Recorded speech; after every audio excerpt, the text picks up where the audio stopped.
नमस्कार, मैं शफी सिद्दीकी पीएनएन में आपका स्वागत है। पूरा देश कोरोना महामारी की वजह से आज जूझ रहा है, लेकिन जो एजुकेशन संस्थाएं हैं खासकर इस पे बहुत जब शुरू से जो ग्रहण लगा है, बच्चे कहीं एग्ज़ाम में पीछे रह गए, एग्ज़ाम कुछ छूटे हुए हैं, रिज़ल्ट डिक्लेयर अभी तक नहीं हो पाया है। कुछ ऐसे स्टेट्स हैं जो अपने एक्स्ट्रा मार्क्स देकर या प्रमोट कर दिया गया है बच्चों को दूसरे क्लासेस में, जो अपने प्रमोट होने के बाद से उन बच्चों को एक रास्ता क्लियर हो गया कि वो अब नेक्स्ट क्लास में प्रमोट हो गए। लेकिन इस बीच में हरियाणा, अगर प्रदेश की बात करें, हरियाणा शिक्षा बोर्ड की बात करें, तो आज भी यहाँ पे झोल बना हुआ है। वजह क्या है, किस वजह से आज यहाँ पे अभी भी एजुकेशन डिपार्टमेंट इसमें निर्णय नहीं ले पा रहा है कि हम जो 10वीं क्लास के बच्चे हैं या 12वीं के जो बच्चे हैं जिनके अभी खासकर रिज़ल्ट अभी भी अधर में है, इस वजह को किस तरीके से सॉर्ट आउट हो सकता है। आए दिन एक के बाद एक ऐसे ना जाने कितने विचार या फिर इस तरीके की बातें निकल के आती हैं। शिक्षाविद हैं, बहुत तरीके के इस पे चर्चा भी होती रहती है, लेकिन शिक्षा विभाग है वो ये नहीं समझ पा रही है कि अभी भी हमें रिज़ल्ट डिक्लेयर कर देना चाहिए या फिर अभी जो बच्चों का जो कुछ पेपर बचे हुए हैं उसको हमें क्लियर कराना चाहिए। इन सब मामले को लेके हमारे कहाँ इनको खामियां नज़र आ रही है, या फिर अपनी तरफ से ये क्या बताना चाहते हैं कि शिक्षा विभाग किस तरीके से इसको सॉर्ट आउट करके आगे की रणनीति बनाए और कैसे जितना जल्द हो सके इस पर अमल करे, ताकि बच्चों का जो अब नया सेशन भी स्टार्ट होने वाला है उससे वो फिर से अपने प्लेटफॉर्म पे आ जाए। पीएनएन चैनल में आपका स्वागत है। बहुत बहुत धन्यवाद। आज मौका है जो पूरे देश में, और खासकर अगर बात करें तो आज यूपी गवर्नमेंट 10वीं और 12वीं का रिज़ल्ट डिक्लेयर करने जा रहा है। लेकिन हरियाणा की जो बात है, और हरियाणा का आज भी कुछ समझ में नहीं आ रहा है कि क्या हो रहा है एजुकेशन को लेके, और बच्चे उनके लाइफ अधर में है, जो पेपर हैं वो भी अभी बाकी है। तो ऐसे में क्या होगा, कैसे उनको आगे मिलेगा चांसेस? तमाम कोशिशें नाकाम होने के बाद अंततः मुझे इस मामले को माननीय पंजाब और हरियाणा उच्च न्यायालय चंडीगढ़ में ले जाना पड़ा। तारीख 20 जून को अधिवक्ता सुनील कुमार नेहरा के माध्यम से मैंने एक रिट पिटीशन इस बारे में फाइल की है, जिसमें कल 26 तारीख को माननीय जज श्री रामेंद्र जैन जी ने नोटिस जारी किया है और भिवानी बोर्ड को तलब किया है कि वो 13 तारीख तक अपना जवाब दाखिल करे, और 13 जुलाई की अगली तारीख लगी है। हमने माननीय न्यायालय में अपने स्कूल के 137 बच्चों के माध्यम से एक रिट फाइल की है कि इन बच्चों का रिजल्ट दे दिया जाए और साइंस का जो पेपर बकाया है वो ना लिया जाए, उसके नंबर 4 पेपर के हिसाब से लगाकर रिजल्ट बनाया जाए, क्योंकि इन हालातों में बच्चों का इकट्ठा होना, पेपर देना संभव नहीं है।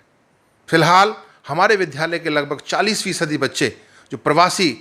भारतीय थे, मजदूरों के बच्चे थे, श्रमिक वर्ग के बच्चे थे, वो श्रमिक ट्रेनों के माध्यम से अपने घर, अपने नेटिव विलेज जा चुके हैं, और इन हालातों में वो यहाँ आने के लिए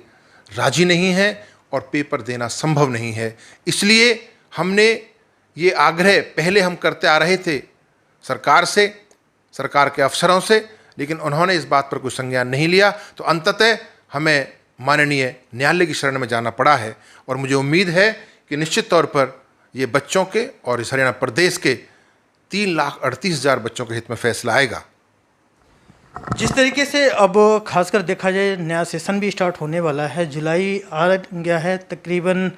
मुझे लगता है कि अभी भी बहुत संशय में है और क्लियर नहीं हो रहा है कि क्या बच्चों का एग्ज़ाम होना है या रिज़ल्ट डिक्लेयर हो सकता है। तो अगर आपसे पूछा जाए एक शिक्षाविद होने के नाते, आपका क्या सजेशन हो सकता है कि किस तरीके से इसके बीच का कोई हल निकले ताकि अगला सेशन आराम से? सजेशन मेरा शुरू से ही है और आज भी वही है।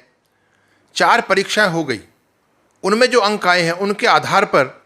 औसत अंक जो उनका बनता 4 विषयों का, वो अंक इस 5वें विषय विज्ञान में देकर 500 में से टोटल अंक बनाकर रिजल्ट मुकम्मल तौर पर जारी किया जाए। यही मैं शुरू से कहता आ रहा हूं, और यही एक विकल्प बनता है, और यही एक सबसे बढ़िया तरीका है जिसमें बच्चों को, अभिभावकों को, स्कूलों को, किसी भी शख्स को कोई कहीं परेशानी नज़र नहीं आती।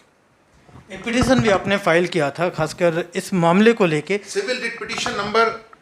8632 ऑफ 2020 2020 का सिविल रिट पिटीशन नंबर 8632 मैंने Phogat public senior secondary school versus state of Haryana and others डाला है। उस पर ये कार्रवाई चल रही है और मुझे उम्मीद है कि जल्द ही इस पर फैसला आएगा जो सभी के हित में होगा। बच्चे इस पे क्या उम्मीद करें, क्योंकि अब जो नया सेशन पे है तो उनके अंदर एक बार जो आप एक आह्वान कर रहे हैं, जो आप एक कूद गए हैं खासकर एक लड़ाई में, और खासकर उन बच्चों के भविष्य की बात हो रही है, तो उन बच्चों के लिए क्या आप एक उम्मीद क्या जगाना चाहते हैं? बच्चे तो फिलहाल असमंजस की स्थिति में हैं, किसी भी बात का भरोसा नहीं कर पा रहे हैं हरियाणा विद्यालय शिक्षा बोर्ड की बात का, क्योंकि कई बार इन्होंने स्टेटमेंट बार बार बदली हैं। कभी 20 तारीख को रिजल्ट की बात करते हैं, कभी 8 तारीख को रिजल्ट आने की बात करते हैं, कभी साइंस का पेपर लेने की बात करते हैं, कभी कहते हैं सिर्फ वो बच्चे एग्ज़ाम देंगे जो साइंस लेना चाहते हैं, कभी बजाय 3 घंटे के 1 घंटे एग्ज़ाम लेने की बात करते हैं। इनका कोई निश्चित फैसला नहीं है, इसलिए इनकी कही हुई बातों पर भरोसा करना बड़ा मुश्किल हो गया है। और अगर आज की तारीख में ये कहते हैं कि जी कल रिजल्ट हम डिक्लेयर कर रहे हैं, तो भी हम विश्वास नहीं करेंगे। हमें सारे प्रयास करने के बाद और सब थकने के बाद, परेशान होने के बाद हमें न्यायालय की शरण लेनी पड़ी है। तो अब इससे जो अब न्यायालय में अगर आप कोर्ट का दरवाज़ा खटखटाए हैं ऐसे मामले में और ऐसे टाइम में जब अब बिल्कुल करीब है नया सेशन स्टार्ट होने का है, तो क्या उम्मीद लगता है, कहाँ आप अपने आप को देख? ये बिल्कुल वैलिड रीज़न है और तमाम इस तरह के फैसले माननीय उच्चतम न्यायालय के माध्यम से दखल के बाद ही सीबीएसई बोर्ड, जो बहुत बड़ा बोर्ड है इस हिंदुस्तान का, उन्होंने भी जो परीक्षा का रिजल्ट देने का 15 जुलाई के लिए कहा है, वो माननीय उच्चतम न्यायालय के दखल के बाद ही कहा है। तो जब उनका फैसला इस तरह का, तो मुझे लगता है कि ये भी फैसला हमारा उसी अनुरूप आएगा और निश्चित तौर पर बिना एग्ज़ाम दिए ही बच्चों का रिजल्ट आएगा और बच्चे अगली क्लास में प्रमोट कर जाएंगे।